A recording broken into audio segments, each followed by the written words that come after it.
can have your microphone. How's the bell? Hello. Hi, Isaac. How's the bell? How's that sound? Hello, club. Hi. Do you still recognize me? Hello, club. Awesome. Well, welcome to the Oakland campus and the Rotary Club of Oakland. So good to see this room nice and full. Thank you for taking an adventure with us. This is actually the second anniversary of Holy Names closing today, 2 years ago. And this Oakland Rotary Club is the third oldest in the world, as you know. 32,000 Rotary clubs around the world, 200 clubs, 200 countries with Rotary. And we are so happy to be the third oldest in the world. Okay, so I want to say first and foremost, welcome and thank you for trying something new. And I would like to welcome our guests and visiting. I don't think we have any visiting Rotarians, I might have noticed. I don't have my Zoom camera, but oh, there we are. Ralph is on Zoom, but he's in the room. Linda, hello. Randy, nice to see you. Alex is in the room. Mary Jong, hello. Daniel, nice to see you. Greg Annis, I think I see. Who else do I have? Jesse Schmidt, nice to see you. I said hi to Randy and Greg. Hi, Greg. Awesome. Allison is the note taker. Good. Anytime you can't make it to wherever we might be meeting, you never know. You can either join us on Zoom or you can pick it up on YouTube anytime. You can watch a meeting that we saw 6 weeks ago and you heard about our cool speaker. Go on YouTube. You'll find us there. So with that, I'd like to introduce guests in the room. Do we have any guests? Teresa has a guest. Do we have a mic? Awesome, Jason. Here we go. Yes, I'd like to introduce our guests from Spectrum Community Services. I can't hear you. This is Laura Calvert, who's the executive director, and Duke Quang, who's the project manager. Awesome. Yes, welcome. Happy to have them here. Nice to see you. Nice to see you again. Any other guests today? That was it. That's it. All right. We have a thought for the day by our generous host, Daniel Cardenas from the Oakland campus. And thank you again for having us here. This is awesome. Daniel. All right. Well, welcome to the Oakland Hills campus, formerly known as Holy Names University. Yes, today marks 2 years since Holy Names University actually closed, but we are continuing to do some beautiful things here with the campus. You're seeing the theater that's now been activated. We have the Oakland Ballet School that actually has a performance here called Coppelia. That's over Saturday and Sunday. They'll be here as well. And you're seeing a lot of the symphonies and concerts and orchestras, and we're breathing that life and music back into the Oakland Hills. So it's a beautiful thing. Thank you. So my thought of the day is something that was shared with me a long time ago that's actually stuck with me for many, many years. And it was do well by doing good. It's something super simple, but when you think about it, it's never let me down. As long as you do the right things for the people, you do the right things for the company, and you simply just do the right things from a good place in your heart, you can never go wrong, and it will always reward you. So do well by doing good. Yeah. Thank you so much. That was absolutely perfect. Absolutely perfect. I'm going to ask forgiveness in advance. I'm going to keep an eye on my phone. My mom is in the hospital. So I am taking a break to be here with you, and then I'll be headed back to Eden. Mom took a fall yesterday. She'll be all right, but thank you, Nancy. She was a long-term member of this club, so some of our friends know her. All right. We have the fortunate moment of having our club meeting sponsored by Carrie and her new venture. So Carrie, please come up. And as you know, If you have a nonprofit, if you have a company that you would like to shamelessly promote for 3 minutes, you are, for a small fee, allowed to put your information down. You're allowed to shout your event to the top of the rails. And Carrie has decided to do that today for her fabulous organization called Girl Ventures. Carrie.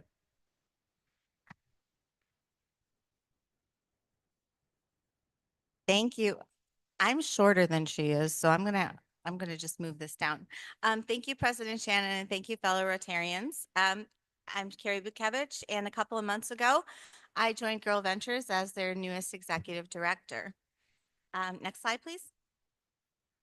So most of you that know me know that I've spent the majority of my time in the arts, and I traded in my concert dresses for hiking boots. And it was an absolutely amazing decision because now during the week I support what I always did on the weekends. I'm so excited to introduce you to Girl Ventures, where we engage girls and gender expansive youth in hiking, backpacking, climbing, and kayaking, and stewarding our public lands, where the trail belongs to everyone and where learning and leadership is an adventure. I knew it was special because I was already offering them recruitment help and thinking about being on the board if I didn't get the job before I was hired. So next slide. I came to this organization largely because as a mom, I want these experiences to be around for my young daughter. She turns 3, so I have my work to keep this organization around for at least the next decade. Um, for her to know herself, for her to be empowered and to be connected to and with others, and to serve her community in ways that matter, like we do as Rotarians. Plus, sometimes this gets to be my office. I got to take the picture on the left side. This was like my 3rd week. I got to go out with with one of our groups, kayaking on the Richmond Marina, and to see them learn all of the different steps and all the ways that they take care of each other. And for those of you who know kayaking and have done double kayaking, and they have what they call the divorce boats, that's what our kids learn on. So they not only learn the mechanics and the ins and outs of kayaking, but they learn how to build teamwork as well from day one. Next slide. So we're an organization that has a leadership model that literally encourages young people to blaze new trails and to reach new heights. And our young people kayak on Tomales Bay, climb at Castle Rock, hike in the Redwoods, learning from the descendants of its original inhabitants and stewards, through a partnership with Save the Redwoods League, and backpack across the High Sierras, coming away with a deep and profound understanding of self, connection to others, and expanded ability to take action. Next slide.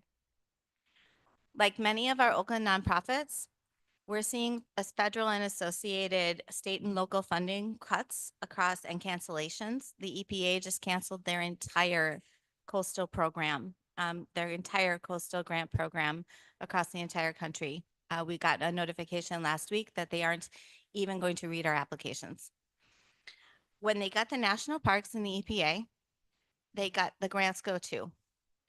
And for organizations like ours that serve on a sliding scale, where 80% or more of our girls and gender expansive youth cannot participate without some level of support, and where we're serving a population that can be among the most vulnerable at this time, those cuts really matter. And 100% of our kids come away from that trail with new perspectives, understanding, confidence, and that sense of community. We don't focus on the fancy backpacks. We focus on the belonging, and we focus on being able to connect with one another. So as part of our program, we provide everyone with all of the gear that is required. So we maintain a gear library so that we are providing everyone with everything that they need to be on the trail with us, regardless of their family circumstances, regardless of what zip code they live in. And we're providing over 300 hours of mentoring and instruction per student per year. So on your tables, this is my shameless plug. On your tables, there's some information about our summer courses. There's also some in the lobby. We are still enrolling now. There's also information about our work and some QR codes to support our Spring Climb Higher campaign and to join us for a hike on June 7th and the Redwoods Park, and next week at my base camp office in West Oakland. Thank you. Right? Raise your hand if you've done business with other Rotarians in this room. Lovely. Keep your hands up if you've then paid it forward by either giving back to Rotary or giving more business to that person. This, my friends, is what Rotary does. This is it right here. And we've lost sight of that for such a long time. And we helped bring it back with the business development community. Tom Lamone in the house. Look at this guy, sexy, short sleeve. He's ready for summer. He's ready for the spring event. What's it called, Isaac? It's on the table. I've already forgotten. It's on the table. Spring Mixer. I'm the one who named it, so I should remember, but I'm so tired. So Spring Mixer is what it is, and my God, it's going to be fun. So it's June 3rd, 5 to whenever. We're going to close the place down, and we want you to bring your prospective guests. We want you to bring yourselves.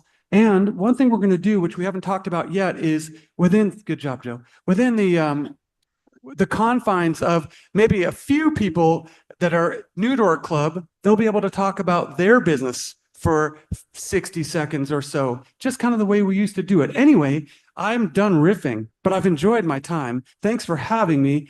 I'm going to turn it over to Joe, who knows what he's doing next. Do you know what you're doing next? Make it up. Okay, good. You're good. You're good. Okay, see what I did? Talk right into the mic. Okay. Good job, buddy. Good job. Ready to introduce Isaac.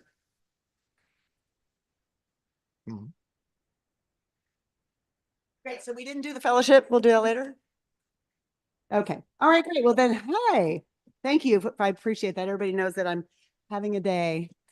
Part of our theme this year is the magic of Rotary. And the most amazing thing we can do is actually invite people into Love this.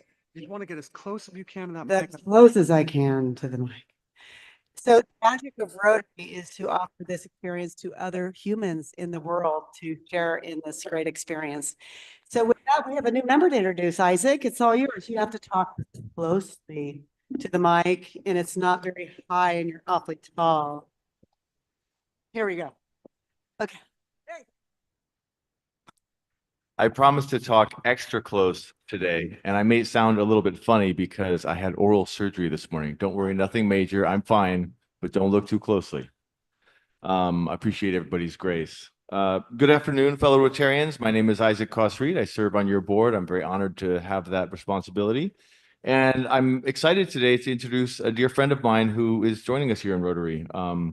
Sam and I met through our shared passion for Oakland public education, which I know many in this room also share.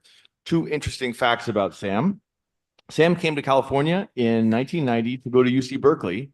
And there at UC Berkeley, he met his, go Bears, woohoo, go Trees, sorry, I got to say that, counter.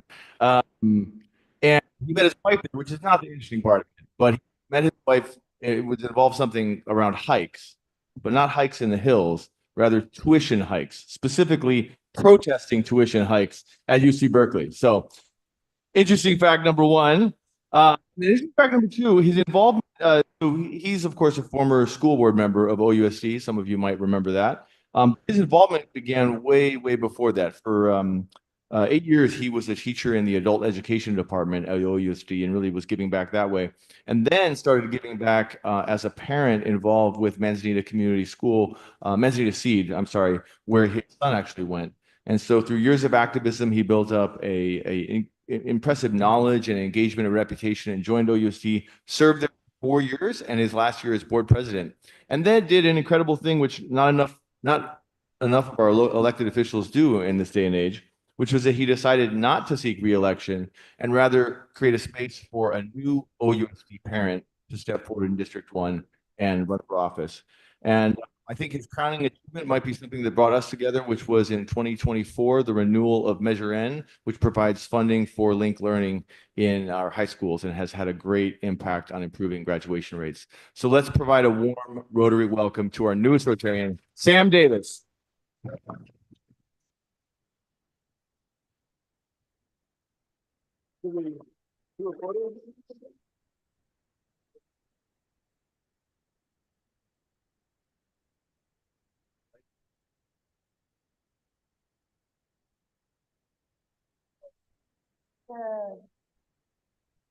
There we go.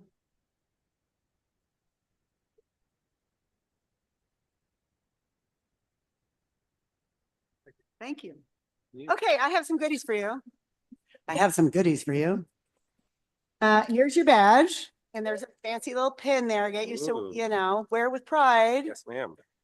And we have your roster with all your buddies and 250 new besties. Great. We have a mobile app because we are so high tech. Whoa. So make sure you download the mobile app. It has your roster, it has a calendar, you can take selfies and they go straight to your PR committee. Are y'all listening to this? Because I know how many of you don't use your app. Okay, let's use this app. It's really good. Well- Really good. See, they do that when I start working. Okay. This is your. Thank you. Nice Thank to see you. Okay. Thank you. Awesome. Okay. So with that, we have a number, what we do at Rotary, we like to give away money. And so we have a couple of checks that we'd like to give away today. And Teresa or Catherine, I'm confused. They're like things have happened today. Oh no, Teresa and Catherine, come on a bit ahead because we have 2 different checks to give out and some guests here, which we're proud of. We do a big campaign every year for Feed the Hungry, which you all have been fabulously generous to help us with because we need to end hunger, right? So with that, I'm going to give the mic to Catherine and she'll start this party. One of the great pleasures of being in this club is getting to know some of the fantastic Oakland nonprofits.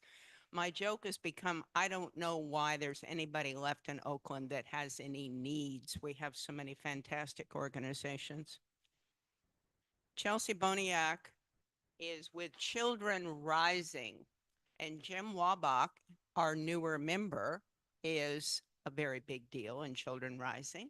They do reading and math and homework tutoring for 11 Oakland schools, Title I schools, lots and lots of volunteers, lots of training and oversight for volunteers. They need volunteers. And it is our great pleasure on the service committee to present Children Rising with a whole bunch of money.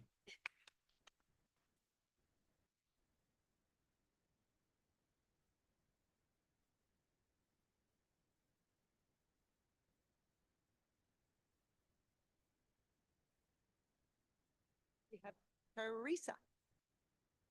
Yes, hello Rotarians. What a beautiful day to be here today. I'd like to introduce Laura, just forgot, Calvert and Duke Wang from Spectrum Community Services.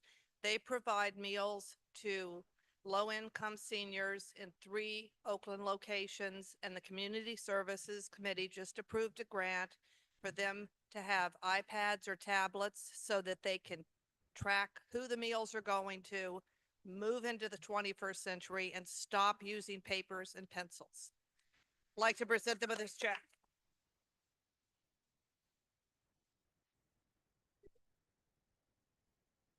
Thank you all very much. This really is going to help us be more efficient with our staff time and our volunteers who come every day to help us serve the meals. It's going to help them know in real time what's going on and be able to concentrate on a warm smile and a friendly service to all of the seniors who come every day. So thank you very, very much for this.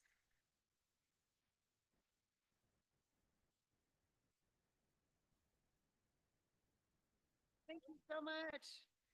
Thank you, thank you. All right, where are we? What time is it? Up, we're close. Ooh, a little too close. So we were gonna have a little fellowship at the table to talk about actually this location. We have 2 minutes, so I'm gonna just be quiet, and if y'all can among yourselves, just have a little conversation about what it was like to show up here, the parking, the location, the distance. Just have a little feedback amongst yourselves for a few minutes. Thank you. Okay, thank you.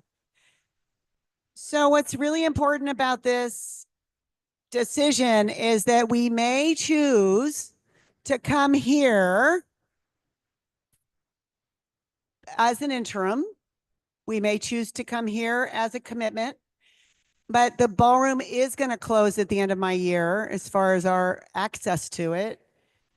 And we're looking, we have a description. If you know of some fabulous space and you want to see the description of what we're looking for, ask Jesse from the front office.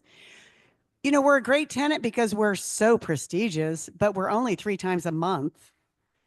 And we have some other requirements. So it's not like some fabulous, it's not that easy to find a place that just wants to give it up for 1 day a week. So we are going to do the best we can to find a great home, but regardless, we've been doing this for 116 years and we're ready to innovate, motivate, and try some interim situations. So please pay attention to your communication. We're going to text you, we're going to email you, we're going to put it on meeting Live Oak, but keep an eye on where we're meeting because it might be a little fluid, but it's going to be fun regardless. So I want to thank everybody who put this together. And with that, I'd like to, yeah. I love safe parking. I love safe free parking. CJ, would you like to come up? We have a very cool speaker that's going to share with us some absolutely wonderful history that you may not know. So CJ, take it away. Thank you. Can I take your wine too? No, okay. Thank you, President. So I had been a member of OHA for a couple decades and only stopped because I moved to an island, but big fan. So it's a real honor for me to introduce our speaker today. So Oakland's 16th Street Station is the grandest railroad station ever built in the San Francisco Bay Area. Significantly, the station served as the western headquarters of the Brotherhood of Sleeping Car Porters, the first Black union in the United States, spurring the civil rights movement and Black middle class. In January, after a year of activism, a lot of hard work on the part of the Oakland Heritage Alliance, the National Park Service named the station and tower to the National Register of Historic Places. Yay.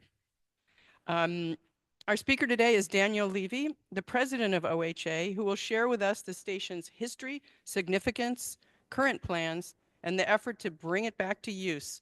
Please welcome Daniel.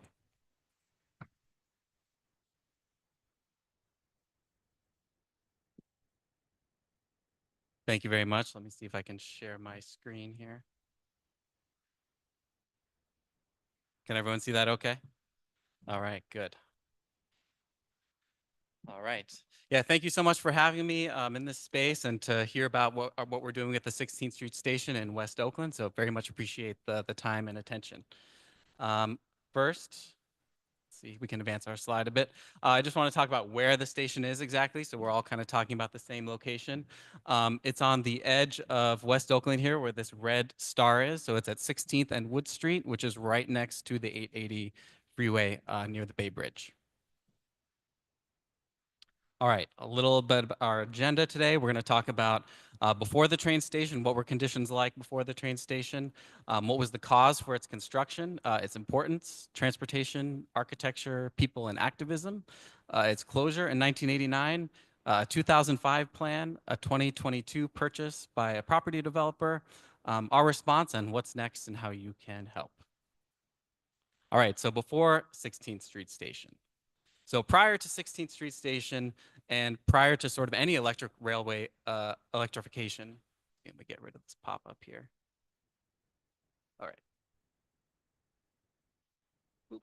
The way that people got around Oakland, Berkeley, and the East Bay was steam locomotives. There was no electricity, no other way to get around other than a horse. So the Southern Pacific ran these trains starting in the 1860s called steam locals. And essentially what they did was they took you from various parts of Oakland and Berkeley to a ferry pier out on the water where you would transfer to a boat to San Francisco. So this is just a shot of downtown Berkeley, kind of where Shattuck branches off from Adeline, or I forget exactly what street it is, but that kind of angle in the street is still there today in downtown Berkeley.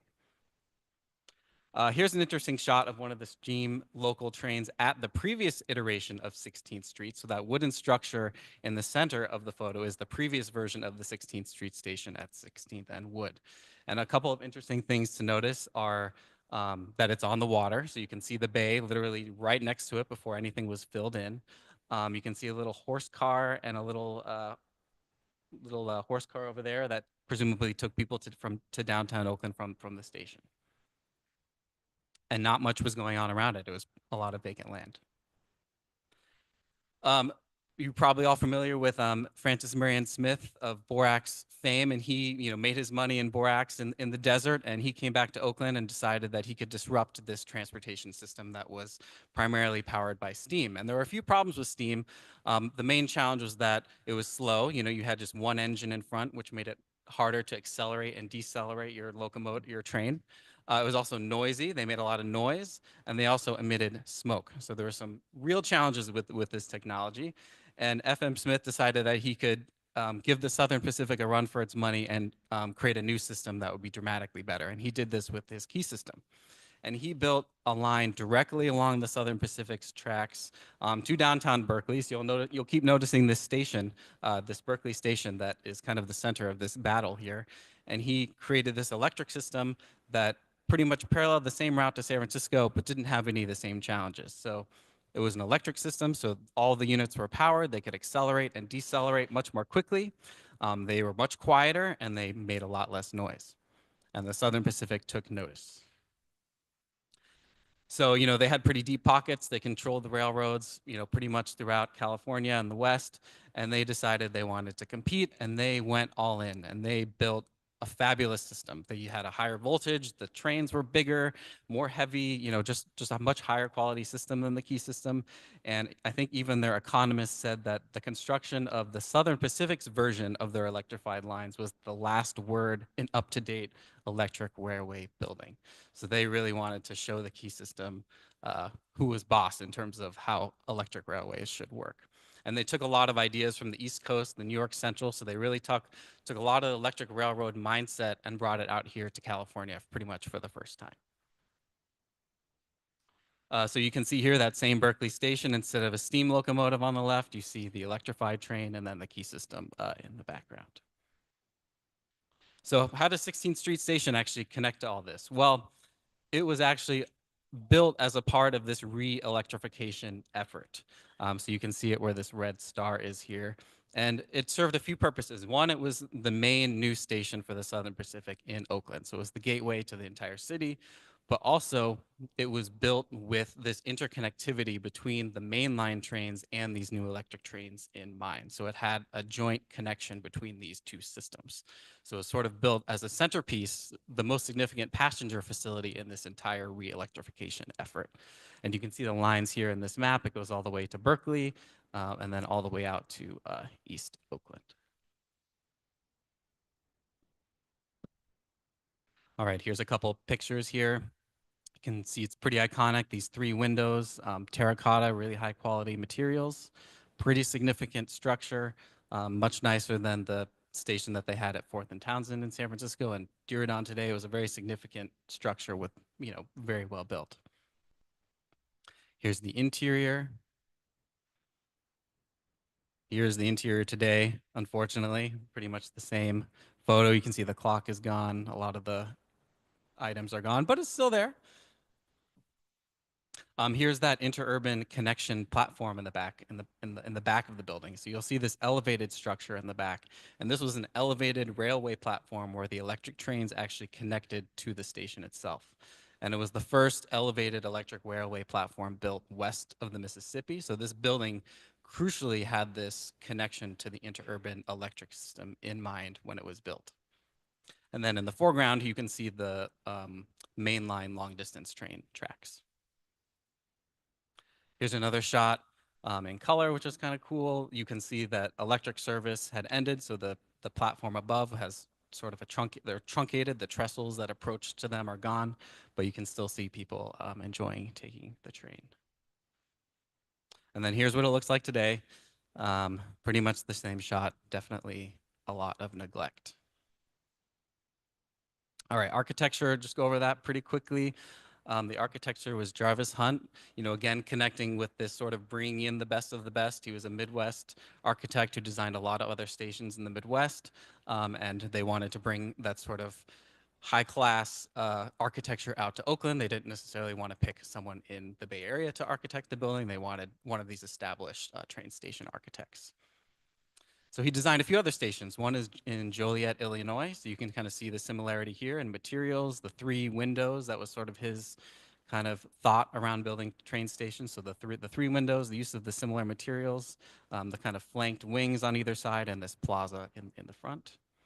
Most famously, he designed Kansas City's station, which is on even another level, but it still has those same kind of elements with the 3 windows in the middle, the 2 flanked wings on either side, like our train station has, and that sort of Beaux Arts style on the plaza in front.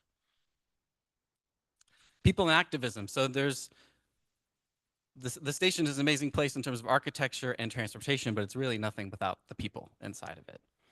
And this station, if we think about it, there was no interstate highways, there was no airports. This was the gateway to our city. If you were leaving the city, this was the last thing that you saw in Oakland. And if you were coming into the city, this was the first impression that you saw.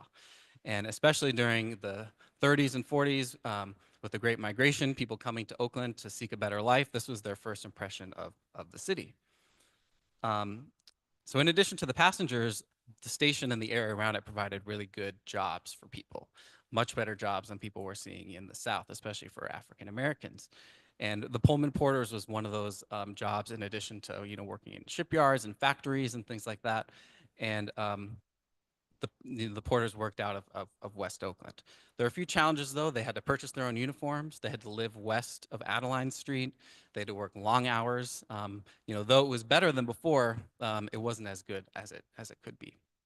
So they started organizing nationally.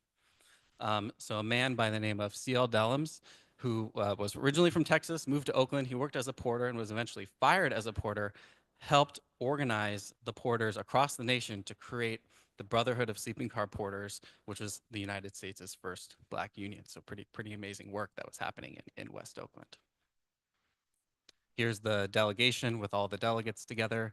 And one thing that I find pretty interesting and pretty cool is that spirit of activism, that spirit of people able to come together to stand up to power is still in our spirit in Oakland today. A lot of the things that came out of West Oakland, Black Panthers, even the ILWU out of the port, Moms for Housing, Occupy Oakland, a lot of these social justice movements that we're fighting for today stem from sort of this initial activism that came out of this group of people, and it's part of our city's DNA of standing up today. So that's pretty cool.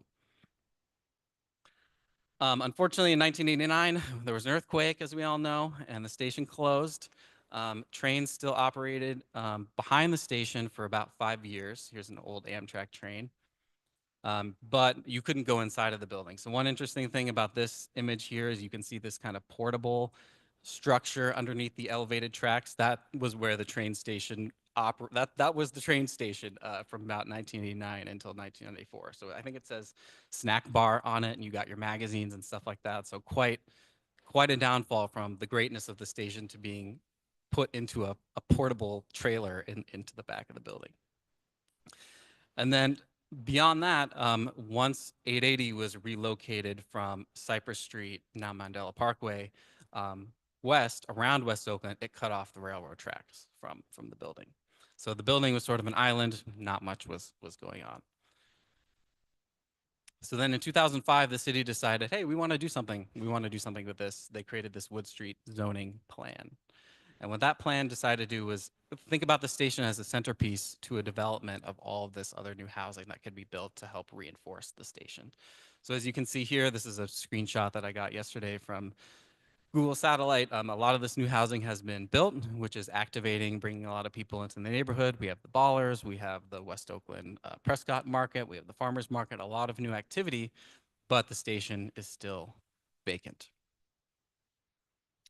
So in 2022, we noticed that a group called City Ventures purchased the station site, and they wanted to propose a housing project around the building. And this was sort of their site plan for their project scope. And we immediately looked at it and said, oh, what's the plan for the station? Because we noticed that, they have a project, this white line outlines where they want to build, but the station, again, is still left with nothing. Here's their site plan, kind of more continuing what the other projects included. A few other challenges that we had also were the blockage of the view of the baggage wing from Wood Street. So, this project, it leaves the view of the main hall where passengers went into, but it blocks the baggage wing where a lot of the workers worked at. So we felt that the baggage wing should be treated as importantly as the main hall to showcase that history of labor in Oakland. Here's a couple of other sections. We didn't really feel also that the design was reaching the level of monumentality that the station was. There's another section here. And on the left here, you can see the signal tower. Again, not much of a connection to the actual historic fabric that is there. So Oakland Heritage Alliance's response, what did we do? We first had a few meetings with the developer, and then we didn't really feel like we were getting through. Usually with developers, we can contact them, we can understand what their constraints are, we can work together, we can understand what their needs are, we can talk about what we want for the community, and we can work together to have a real conversation about how we can achieve both groups' goals. But we didn't feel like we were getting that from City Ventures. So we had no choice but to launch a public petition to try to make our asks more widely known and to showcase to the developer that it's not just us that want the station honored and rehabilitated, but it's really the entire community. So here's our petition. We have been increasing in signatures. I think we're at about 2,600 now. We want to get to 10,000. I'll talk a little bit about that later. But this was our petition, and I feel like it's been really helping us. It's given us a really good email list to build support off of. It's given us some really good press, which I'll talk about in a second here. So yeah, press. So a lot of outlets have picked up on it. Liam O'Donoghue, thankfully, picked it up for his East Bay Yesterday podcast, which was really wonderful. He wrote an SF Gate article. Oakland Side has picked it up. We got on KCBS Radio, Fox News on KTVU downtown, or in Jack London picked it up. And so we've been getting some pretty good coverage, which has been really helpful because when going out to people, we're not trying to explain what the train station is. When we bring up the station, they're usually now like, oh, I've heard about that. So it's really helped us just raise the waterline on what people know about this building. The other thing that we realized is it wasn't enough for us to say, hey, we just don't want your project. We had to say what we did want. We didn't want to just be negative. We wanted to provide some alternate solutions. So in July 2024, we hosted in downtown Oakland about 20 local architects who donated their time on a Saturday to rethink what the site plan could look like that integrates what the station, integrates the station and the housing, preserving all the units that they want, but thinking about a plan that could reuse the station. So there's Scooter right there, who's right here at the design charrette, helping us think about some of the ideas. So it was a really fun event, a lot of activity, a lot of ideas. And here's a few of the designs that came out of it. So this is kind of a cool one that sort of rethinks the integration between the station and the housing piece and creates this sort of nice walkway that connects to Raimondi Park where the Ballers play. So you can really see in some of these designs that these two buildings can really work together to amplify each other's needs versus oppose each other. Here is another one that provides a little bit more space in the plaza and also uses an adjacent parcel to build a larger building further away. So this was another project or another proposal that came out of it. So really for us, we just wanted to use this as a way that we could show the community, hey, there's some other ideas, there's some other possibilities, and we wanted to use it as an opportunity to speak with the developer, hey, we can think of some other ways to solve this problem of you guys need to make money. You know, this is a capitalist society for sure, but how do we also give back to the community in some way, and in this building, which was sort of the centerpiece to this whole Wood Street zoning plan. So the plan envisioned, you know, all this housing being built, but also the station being rehabilitated. And we're seeing all of the housing being built, which is great and activating the community, but the station is still sitting vacant. So that was very important for us to consider. The other thing we realized is this station is not going to be cheap to fix. 2 minutes? All right.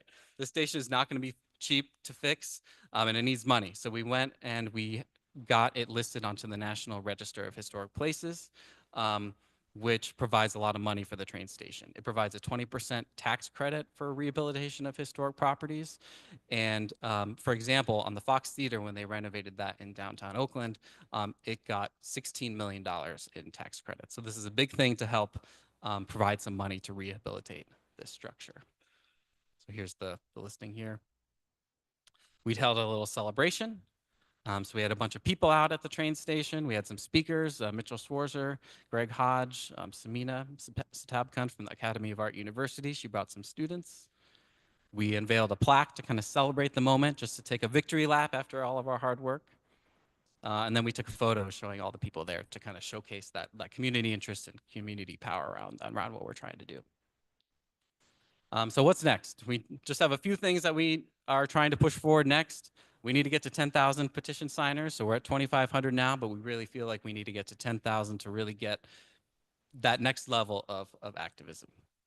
We need connections. So, you know, there's people in San Francisco. I think Lorraine Powell Jobs purchased the SF Art Institute. You know, there's people out there with a lot of money, deep pockets, who want to do good things, and we need to connect with them a little bit more. And also elected officials. That's the other thing. If you can tell your elected officials about it, that would be really helpful to make sure that this is on their radar. So thank you. I don't know if we have time for questions, but okay.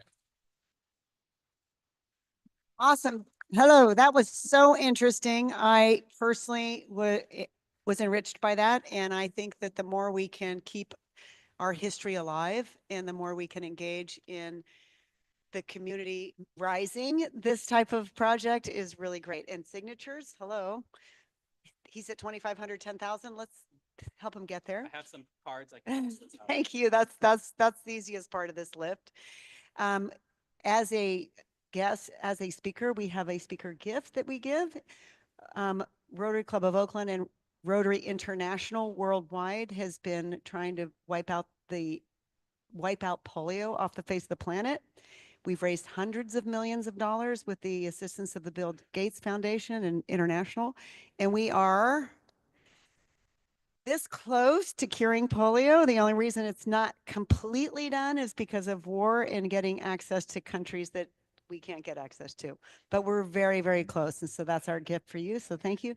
And thank you for all the hard work that you're giving. Do we have some questions in the audience? Yes, sir. Where are we going first? Tom Lamone? He's already here. He's next. Thank you for being here today. I don't think a lot of people know the important role Oakland Heritage Alliance plays in the community when it comes to input on designs, developments. And so they're very active at planning commission, city council meetings, and other boards and bodies. Rotarians were do-gooders. Several of our members are involved with outside organizations outside of Rotary. For the zoo, we have several docents who participate. How can Rotarians participate in Oakland Heritage Alliance, and what kind of members are you looking for? Yeah, I would say, I mean, there's so many ways to, you know, in general, outside of the station, we have a number of programs. We have lectures throughout the winter season. We have walking tours in the summer. We also do direct activism. So I would say the best way to connect is to think about what you're good at and what you like to do, and then just reach out to us and we'll find something that's a great fit. So, I mean, we have guest speakers like similar to here that present what they're doing and what they're working on to our membership. If you have a neighborhood that you're especially enthusiastic about in Oakland and want to showcase it to fellow Oakland Heritage Alliance members, you can lead a walking tour. Or if you're interested in, you know, plaques, we have a plaque program where we're putting on plaques on different buildings around the city. Or preservation action, you know, going to planning commission meetings, reading environmental documents and things like that, and advocating for projects. There's definitely different ways to plug in. So thank you. So is it best to look at your website, Instagram? Where would be where would we be checking in on you? Yeah, I would say go to oaklandheritage.org. And if you would like to connect with us, send us an email at info@oaklandheritage.org, and then we will route you to the correct place. Shannon, Allison Bliss has a quick question. She sends Allison. me very quick. Yes, Allison. Hi, I'm never quick.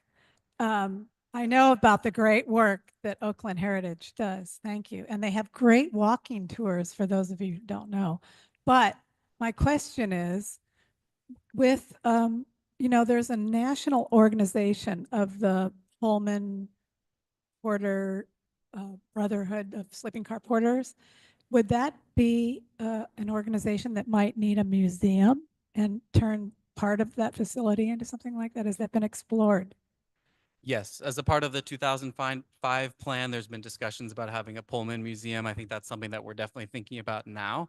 Our main challenge right now is just even being able to have that sort of discussion with the property owner.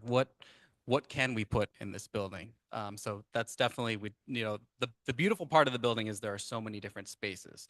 There's the main hall, there's the plaza in front, there's the signal tower, there's the baggage wing, there's the elevated tracks behind it. So it could actually accommodate a lot of different uses together at once. So the museum is definitely something that's top of mind for most people.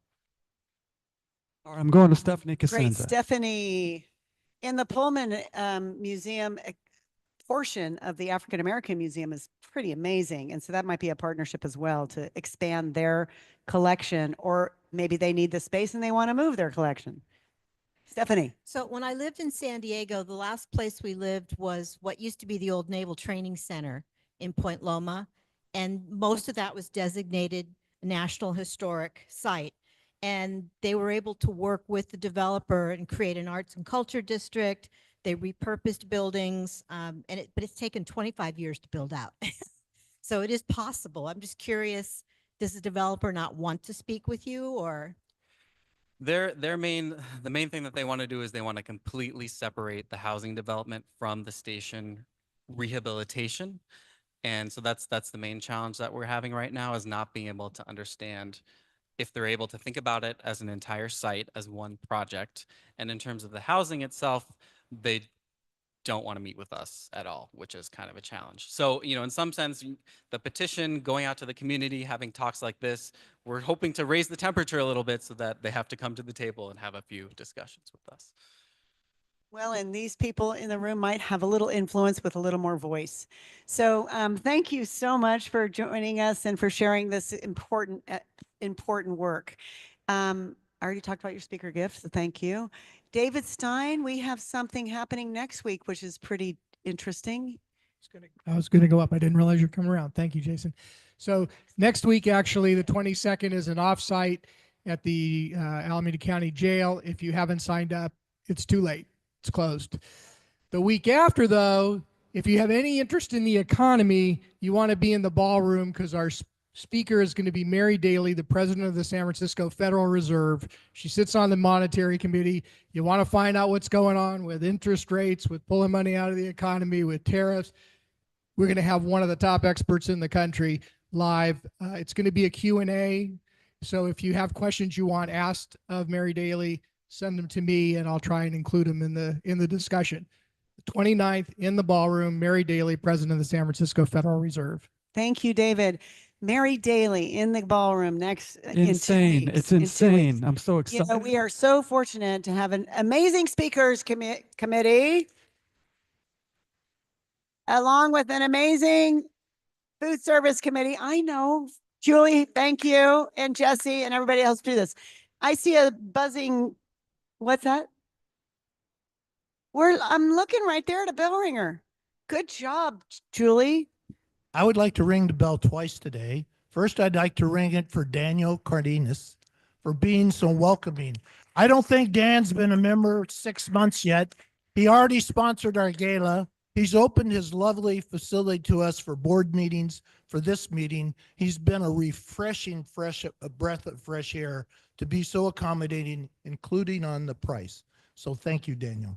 I'd also like to ring the bell for our new meeting relocation study group task force, which is actually Tom Lamone, John Protopopoulos, Jillian Lowe, Pat Williams, Gary Flaxman, they have been over the last dozen years looking at places off and on, off and on.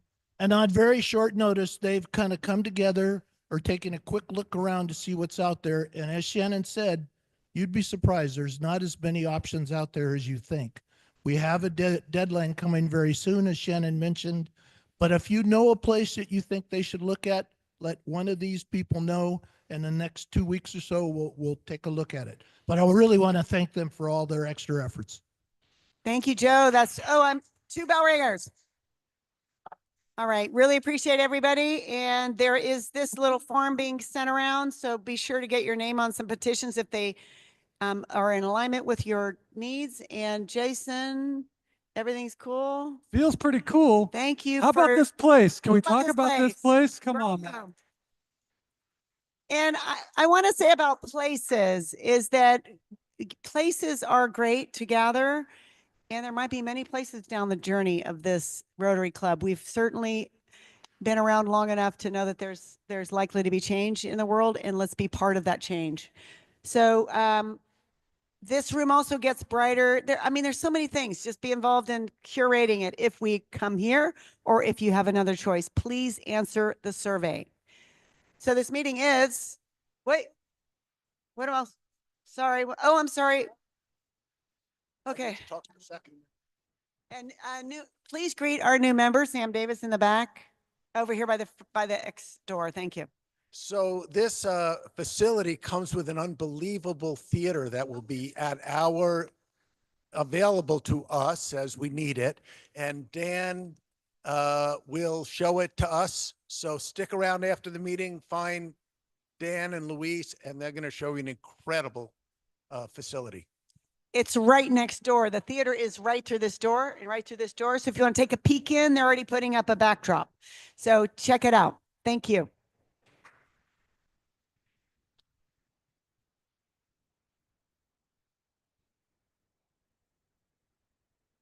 Meeting's adjourned.